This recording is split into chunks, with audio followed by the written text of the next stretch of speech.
All of us reach a point in time where we are depleted and need to somehow find a way to reignite the fire within. But how do we spark that flame? Welcome to Reignite Resilience, where we will venture into the heart of the human spirit. We'll discuss the art of reigniting our passion and strategies to stoke our enthusiasm. And now, here are your hosts, Natalie Davis and Pamela Cass.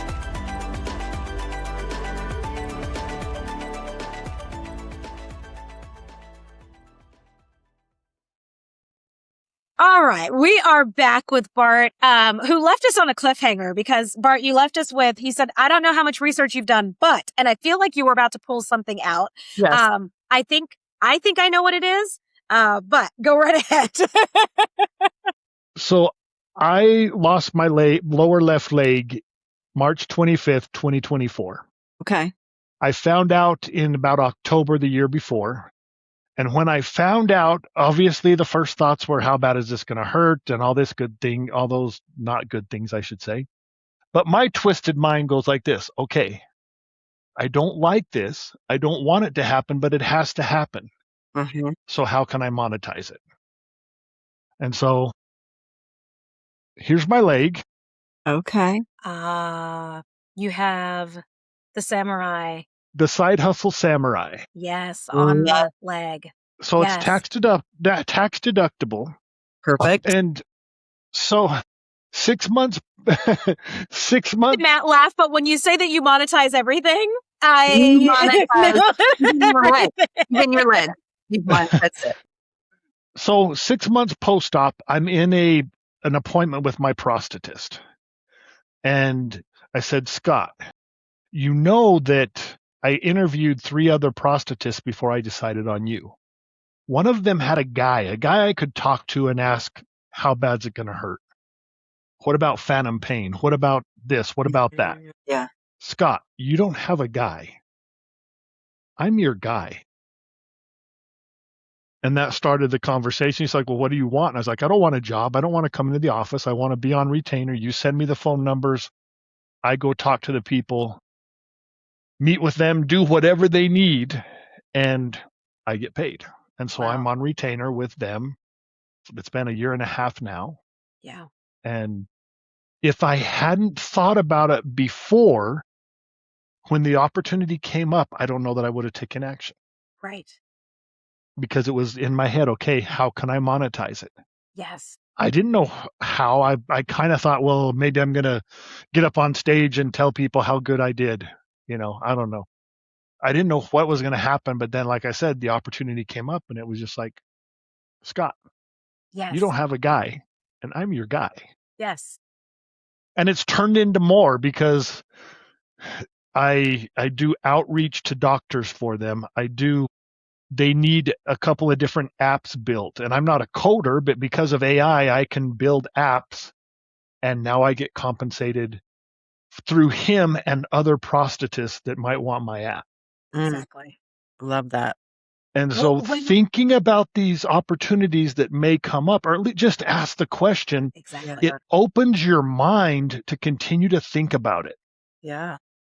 I think that was the level of curiosity that Pam and I were chatting about when we lost you just for a moment, a few moments ago. It's, not just like when you talk about the opportunity and taking the action and then not getting caught up in having to know all of the details, the specifics, right? Because when you had this conversation with Scott, it's not like you had a business built out already. You identified the need. You brought forward the strengths that you can help him with, right, to fulfill that need. And then you built out the what. What does it look like? And it has continued to evolve in just 1.5 years. And his competition had a guy. So he needed a guy. Yes. Yes. And so it was just pointing out the obvious to him. Hey, you need me. And then we negotiated. How much do you need? Yeah. Wow. That's amazing. That's amazing. Yeah. And the opportunities in terms of building out the app and things of that nature, I'm assuming that comes from you staying in a place of curiosity to see what other gaps are there in the business that I could potentially fill. Exactly. Well, and it's just being honest with him and talking. So another thing, I am a dog trainer. I'm a dog trainer because we adopted several years ago. We adopted a 90-pound, 8-month-old Rottweiler that didn't know the word no. Oh, Wow. And I kept calling my buddy. His name's Sean. I was like, Sean, Rex is doing this. What do I do? And he would tell me. And about the 5th time I called him, he says, Bart, we're doing the Train the Trainer program. Why don't you come take our Train the Trainer program and train your own dog? If you're not going to pay me to train my dog, you need to learn how to train your own dog. Yes. And I mean, it was very low startup capital needed. yeah. And the first year I had a partner, I met a guy at the Train the Trainer program, an older, well, I say older, I'm older than me guy that has no tech skills. And so we partnered up. I do all the tech, I do the incoming calls, and we share expenses on things. And the first year I did almost 100,000 in dog training, and he did almost 50,000 part-time. Okay. And just because I adopted a Rottweiler that needed to be trained. So you take every opportunity that is handed to you. I'm not going to say challenge, every opportunity that's handed to you, and you figure out how to monetize it. And Exactly. so the question that I have for you, how many businesses do you have? Because every time you open your mouth, you're like, oh, well, I also have, I do this. Oh yeah, I have this and I got this. So I have probably 9. Oh, And some do of they them all are big. depend on you? So right out of college, I bought my first home. And I was single. I had one room that I took, the best room, of course, and then I rented out the other rooms to other single guys. Yes. Paid my mortgage and then some. Yep. Then I got married. We rented out the basement to some single girls in college. Me and my wife lived upstairs. Then when we moved to our current house, we looked for a home with an accessory apartment, a mother-in-law apartment. And I've never lived in a home that I haven't had at least half of my mortgage paid for by someone else. And so that one doesn't require much unless it's empty, and then I have to get someone in, or if I have to fix something, or that doesn't require much. No. I have a weight loss program that I promote. And this one, my wife, one time she said, Bart, I'm getting a little more than I bargained for, and I would like to see a little less of you. And she says, you've been working on that before picture long enough. It's time to start on the after picture. and once I admitted to her that, yes, I do, because us men, we kind of look in the mirror and we go, yeah. Yeah, still got it. Or we go to Walmart and we look around. I ain't that bad. look good. I ain't that bad. So we have this deniability that we just can deny. Yes. So when I committed, I was like, okay, if I'm going to do this, I'm going to get paid for it. My wife wanted what she bargained for, which was my wedding weight. She wanted to see that much of me and not more.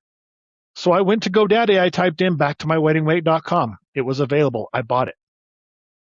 I didn't even know how I was going to lose weight. But you did it anyway. But I bought it. I held on to that for 7 years.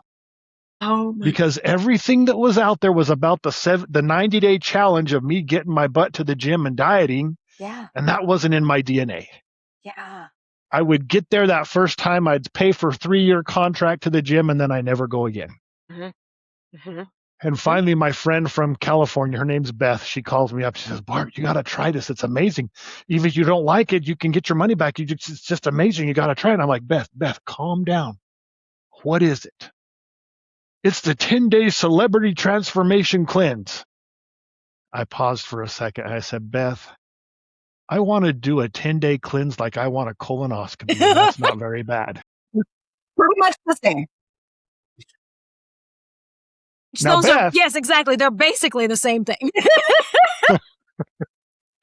Now, Beth, she was kind of quick on her feet, and she says, well, at your age, you probably need both.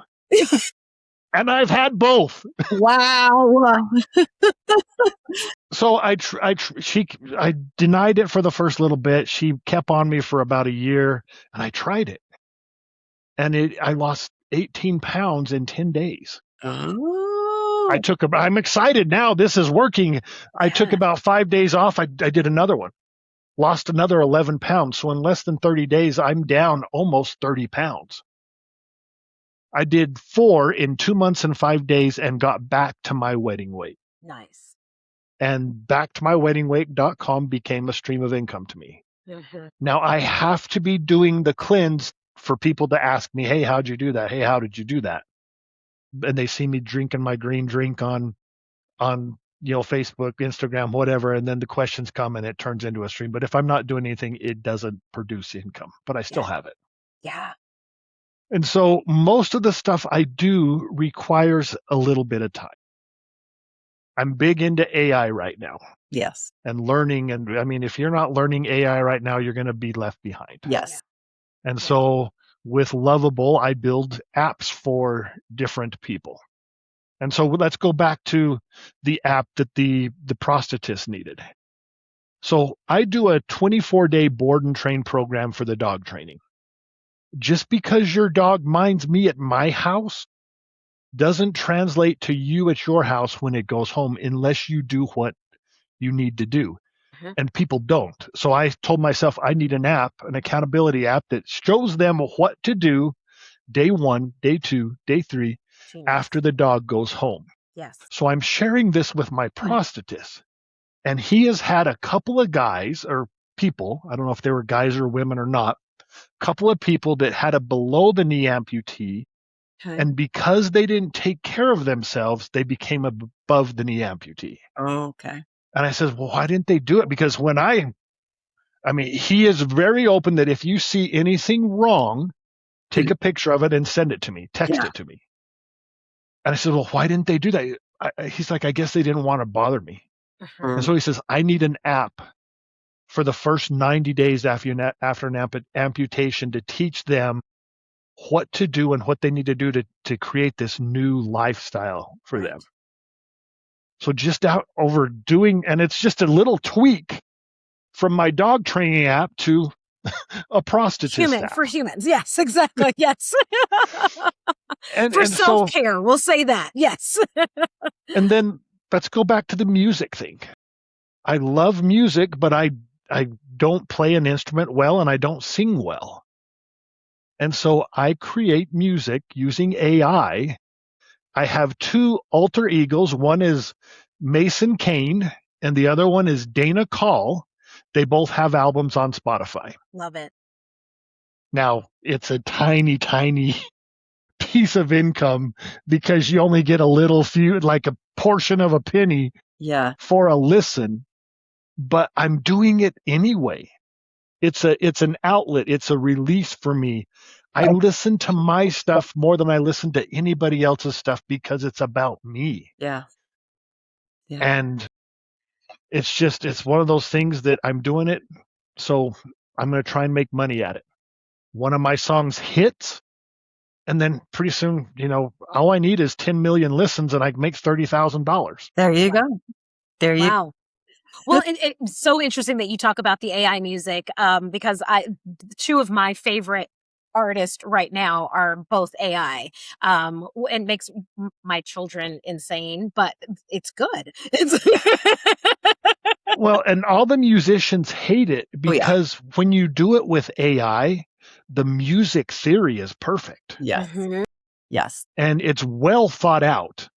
So me and Claude, we have a little collaboration, and sometimes I'm in tears, and I'm just like telling Claude, I'm not crying, you're crying. And it is creative, but yet it is so perfect when it comes to the music theory and when it comes to all of my albums have a creative arc. Mm-hmm. Song 1 leads to 2 to 3 to 4 till we end on the 10th song. And most albums out there don't. They don't think that far. I was going to say, it probably comes from you buying the cassettes and the records, because that was the progression back when you had to buy all of the songs instead of them being independent songs that just could live by themselves. You were invested in the entire LP when you bought the record, right? Yes. Had to listen. Yes. And then I argue with Claude, because Claude will send out things and I'm just like, but Claude, so there's one for, and I have to get in the head of a woman and think like a woman, but she's just separated from her man and she's out at the bar and someone says she looks nice and Claude said that she was uncomfortable. I can't remember what it was. I'm like, but Claude, why would she feel that way? She's excited because someone thinks she's more than her ex thought. She's excited. She's nervous. And so we battle this out, me and Claude, about the lyrics. And so it comes out better than, maybe I've never been in a band where they're trying to write music together. So maybe it's just like being in a band and they're probably, no, yes, no, I don't know. But it's, anyway, I understand that your kids are up in arms because you like AI stuff, but gosh, I think a lot of the music is better if it's done properly. Yes, agree. Right. I started out not doing it properly. I've listened to some awful AI music, and it's you're exactly right. Yes, and you listen to the lyrics, and you're like, "What? What?" I think we need to do a Reignite Resilience theme song, Natalie. We could make a song using it. Absolutely. Yeah, that's exactly it. I had it's a drug rehab, a drug program reach out to me, and I created a song for their event. That's cool. Using their guidelines, their mottos, and I just, like I said, we and Claude battled it out. We went through it, and then I actually had Mason Kane do it for them, and it's also published on Spotify as well. But it's beautiful. And it's funny because I asked them, I said, how bad do you want it to get? Meaning, so this talks about, you have a preacher who's, watching his son going through it. You have an old man that's been there and or an old lady in her first circle. Mm-hmm. A guy who thought about committing suicide, but he's still there because he made it, Anyway, it's just a great outlet and it's fun. It's fun. And if I'm going to do it, I'm going to learn how to make money at it. Yeah. I love it. I love it. I love that. And then you have created a whole separate business where you are the samurai. I'm assuming you're the samurai. You are the person behind the Side Hustle Samurai. The Side Hustle Samurai. Yes. Tell us about the Side Hustle Samurai. So people have stuff in them. Just like, I do it naturally. Anything that crosses my path, I always ask that question. Most people don't. And I volunteered at a drug rehab center and I was helping them learn how to speak and tell their stories. And I was listening to Jen and she was telling her story about how as a kid, she thought that her life was like everybody else's because when her and her family were out and about, the abuse and the neglect didn't happen. It wasn't until they went home that it happened. And she thought everybody went home and the abuse and neglect happened. Until she went to college and had roommates, she didn't realize her life was different. And so I'm sitting here listening to Jen tell her story, and I'm thinking about my experiences with how I make money. And I'm saying, and the reason this was on top of my mind as I'm listening to her is because my sister denies this, but my sister posted on Facebook an article or a book about how to live on less than $28,000 a year. And in my mind, I said, why would I even want to read that? Tell me how to make more than $28,000 a year and I'll read it. Yeah. But why would I want to learn how to live on less? And so I'm sitting there listening to Jen, and all the way home, I couldn't stop thinking about people don't think like I do. If you didn't grow up with my dad or someone like my dad, you don't think like I do. Right. And so that's when I wrote my book, Monetize Your Mindset.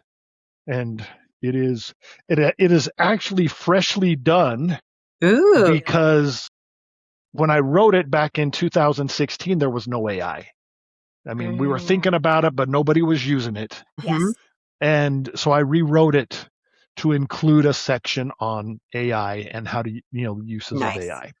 Yeah. Nice. But and that I'm on my drive home from the drug rehab, I was thinking, and Monetize Your Mindset came to my mind. I got home, I typed in GoDaddy. MonetizeYourMindset.com was available. I bought it. This is a theme. This is something comes to my mind. I go to GoDaddy, I buy it. How many of those GoDaddies do you have? Do you know? 30? Yeah. At least. Yeah. And some of them I use, some of them I don't. Exactly. Yet you don't use them yet. I'm sure that you will in the future. Yes. Or sell them to someone who finally comes around to monetizeyourmindset.com. Yeah. I should look into that. And so now let me pay Bart like $1 million for the link. Yes. Well, and I don't have sidehustlesamurai.com. Okay. It's been offered to me, but I haven't bought it yet. But I have the sidehustlesamurai.com. Perfect. Yeah. Perfect. Yeah. And I may break down and buy sidehustlesamurai.com, but right now I'm waiting for him to come back with a lower amount and ask me again. Yes. Well, the website is already beautiful. So, I mean, wherever it's parked, I guess it doesn't really have that big of a difference because you're making an impact with the work that you're doing anyway. It's there. Yeah. Yes. Yeah. And so that's what started it all, was listening to Jen tell her story. Yeah. And I just started to think, people don't think like I do. Yeah. How can I help them see the things that are just right there? I come in with no agenda when I'm working with somebody. I mean, I'm not trying to get you to join my network marketing company or sell my stuff. Yeah. We go through their life experiences. I have them make 3 lists. What do you like to do? What do you need to do? What are you already doing? And you need to, don't think about, can you monetize it yet? Just make these lists, and then we'll go back later. We'll do some research. We'll ask the question, how can I monetize this? Yes. How can I monetize this? And then let your mind think on it for a week, because you've opened your mind to say, okay. And another fellow speaker of mine that I know his name, oh shoot, now I said I'm going to tell his name and now I can't remember his name. Mike Rayburn. His motto is, what if? So if you tell somebody, or your brain tells you can't do that, or if a friend says you can't do that, well, then you say, okay, I know I can't, but if I could, how would I start? Yeah. And that opens your mind to continue to think. So the same thing with asking, how can you monetize this? It opens your mind and gives your mind permission to think. And so I was helping this bus driver. She came to me with an idea. She already had her idea. And I said, okay, Stephanie, just humor me and let's go through my process. And she's like, okay. So I gave her the job to go make these lists. 2 days later, and we're going to meet next week. 2 days later, she calls me Bart. She calls me up and she says, Bart, I'm so mad at you. I'm like, okay. I woke up this morning at 3:00 this morning and I couldn't go back to sleep. I'm like, Stephanie, as far as I know, I was in my house in my own bed. Well, I thought of something and I was so excited I couldn't go back to sleep, and I was just making lists of things I need to do to get it off the ground. Oh my gosh. And I had nothing to do with that other than getting her starting thinking. Yes. And if you just give people the permission to investigate, they're going to come up with the stuff on their own. And so by making these lists and then refining the list and then doing the research, which is very important, something's going to bubble up. Something's going to come up, maybe 3, 4, 5 things of the top things you need to try first. Mm-hmm. And you need to do your research and make sure it's something you want to do. Yeah. So there is a Japanese restaurant that I love in Japan. It's called Koko Ichiban Curry. It's a Japanese curry restaurant. First place I go when I land, it's the last place I go before I leave. I love it. And so I'm over in Japan. And if you go to the ones by the military bases in Japan on a Friday or a Saturday night, you think you're in America because that's where all the GIs are. Okay. So Americans love this stuff. I'm like, okay, I need to take this to America. This will be awesome. I had a buddy of mine in Japan that offered to fund it. And he said it like this. And I had to check with my other Japanese friends to make sure I understood what he was saying, because he said, if we make money, we split it. If you don't make any money, if we fail, don't worry about it. Oh, okay. I had free money. Yes, to start exactly. this That's what it business. sounds like. Yes. Yeah. I got back here to America and I started doing my research.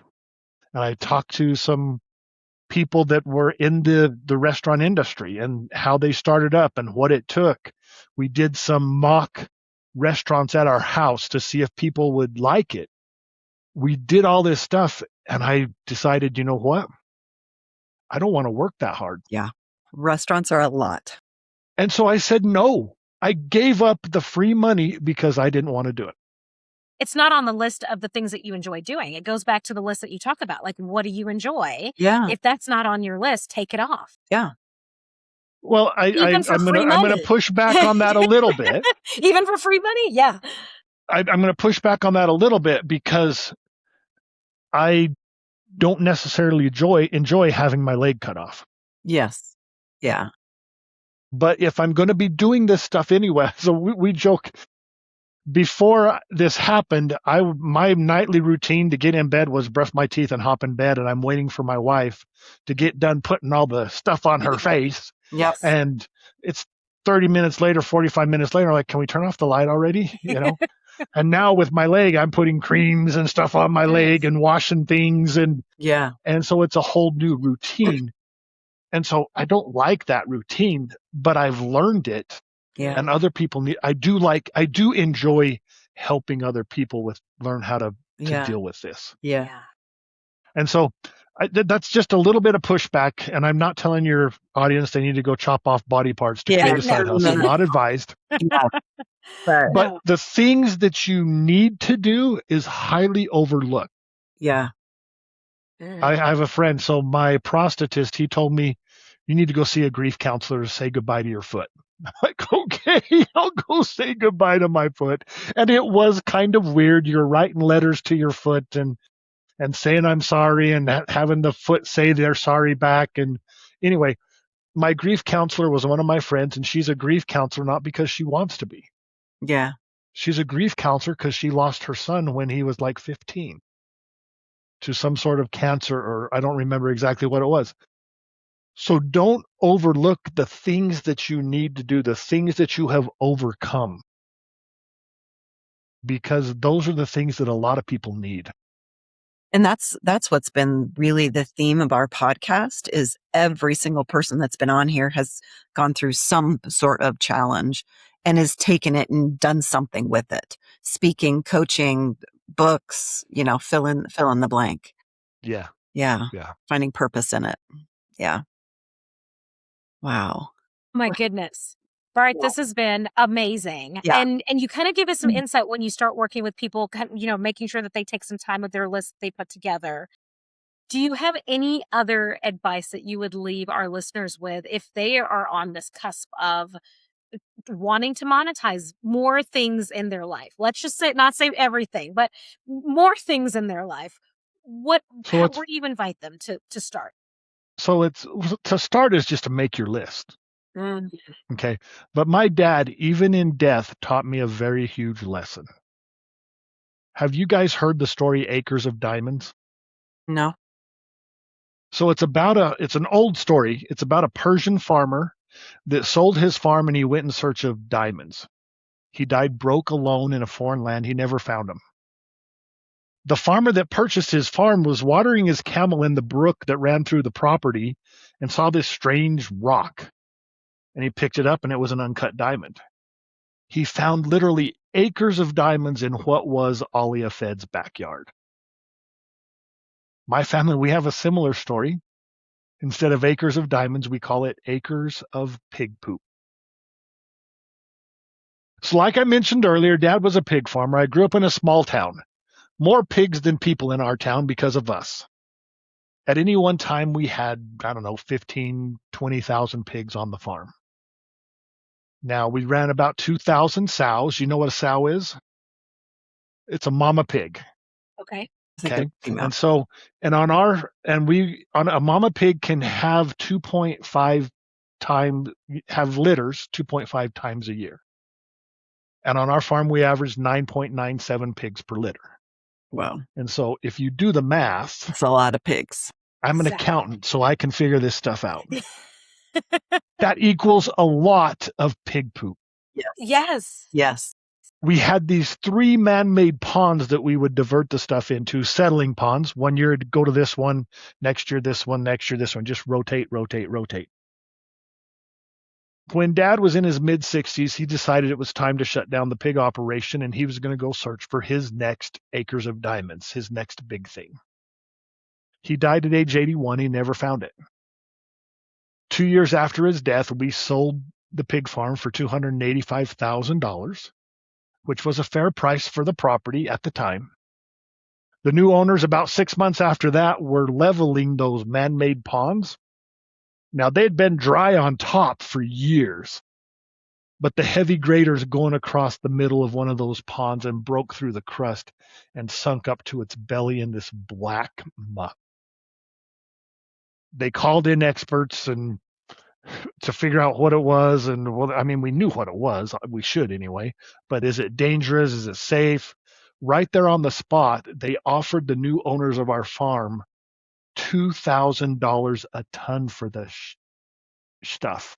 That's $1 a pound for old pig poop. Yeah. The farm that we sold for $235,000 was now worth over $1 million. Oh, wow. Acres of pig poop was right under my dad's nose. Oh my gosh. And so I want to ask your listeners, what about you? Are you on the verge of discovery, or are you overlooking them like Alia Fed and my dad? Because they could be right in your own backyard, right within your grass, right there under your nose. Under your nose, right under your nose. And they may even look like a pile of pig poop. Yeah. And you just got to open your eyes to the opportunities that are all around you so that you have the resources to deal with life when it happens. I'm not about creating millionaires. I'm not about get rich quick. It's about finding something that brings in that extra cash so that you have the resources for when life happens. And that's what I would leave your audience with, and tell them they need to pay attention to what's right here that's hard for you to see. Yeah. I love that. That's amazing. Yeah. Amazing side hustle samurai gem for us to end with. Bart, that was awesome. I love that. Don't overlook the things that are right in front of you. There's so much that we already have access to or familiarity with or what have you. That's perfect. Yeah. Love that. Oh my goodness. Bart, is there anything that you would like to leave our guests with our listeners with that we haven't touched on today? So I do have a free gift for everybody if they want to go get it. It is a 1K blind spot assessment. Perfect. What is blocking you from making your first $1,000 in a side hustle? And you can find that at youridealsidehustle.com. Perfect. Youridealsidehustle.com. We'll also make sure that we drop the link in the show notes so people can go and do that assessment. It'll take about 30 minutes. I know it's a big ask for people, but it'll really give you some insights into what are you overlooking? What do you need to fix? Yeah. Or pay attention to, I should say. Yeah. In order to open up your mind and get there to where you can make that extra side hustle. Love that. I love it. That is huge. Thank you for offering that to our listeners. We really appreciate it. And for giving us all of the insight and background and personal stories. Those are always great as well. Thank you for bringing all of that and all of the wisdom to our listeners and to both Pam and I. This has been an amazing opportunity. So we are truly grateful. So much. Well, thanks for having me. I enjoyed the conversation, even though if it got interrupted there right at the right time. I was going to say, cliffhanger. it's always divine time. It was the perfect timing. It's going to work for this episode for sure.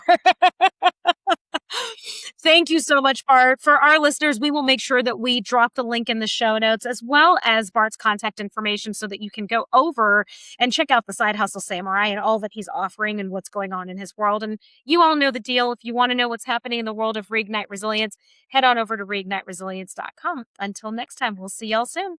Bye, everyone.